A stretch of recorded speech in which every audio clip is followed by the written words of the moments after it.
திராவிடம் பேசாதே தமிழ் பேசு. சிராஜ் விஷயத்தில் எல்லாருமே கவர்மெண்ட் திட்டுறாங்க. கவர்மெண்ட் பார்ட்லி ரெஸ்பான்சிபிள் தான், இல்லைன்னு சொல்லலை.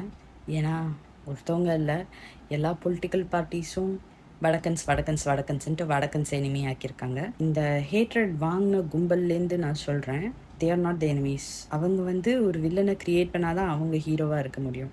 பழியை எப்போவுமே வேற ஒருத்தவங்க மேலே தூக்கி போட்டால் தான் அவங்க எப்போவுமே ஹீரோவாக தெரிவாங்க. கவர்மெண்ட் ரெஸ்பான்சிபிள் தான். யாருமே சினிமாவை அக்யூஸ் பண்ணலை.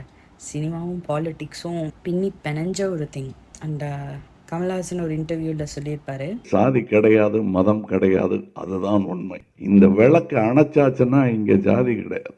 சரி, சினிமாவில் ஜாதி பிரச்சனை இல்லை, ஆனால் மற்ற பிரச்சனையெல்லாம் இப்போ அட்ரஸ் பண்ண போறீங்க. Market monopoly, gender pay gap, sexual harassment cases, colourism,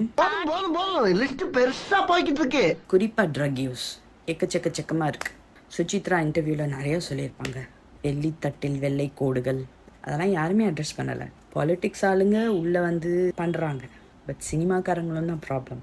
glorifying drugs, gun and violence, இந்த மாதிரி நிறைய மூவிஸ் பம்ப் பண்ணி வெளியே போட்டு இந்த பசங்கள்லாம் வில்லனை பார்க்குறப்போ ஒரு கெத்தான ரோல், கெத்தான ஆக்டர் வில்லன் ப்ளே பண்ணுறப்போ நானும் அப்படி தான், அந்த மாதிரி தான் கெத்தாக இருப்பேன். எது நாகார்ஜுனவா? ஒரு வில்லனை நீ ஹைஃபையா ஒரு கெத்து ரோல்ல ப்ளே பண்ணி ஒரு பெரிய மாஸ் ஆக்டரை கொண்டு இம்போர்ட் பண்ணி சொசைட்டியில் ட்ரக்ஸ், கன், வயலன்ஸ் இதெல்லாம் நார்மலைஸ் பண்ணிக்கிட்டு இருக்க அப்படின்னா பார்க்குற எல்லாருமே அதை தான் எம்ப்ரேஸ் பண்ணுவாங்க. பாலிட்டிக்ஸ் மட்டும் இதுக்கு காரணம் இல்லை. That's it. பை.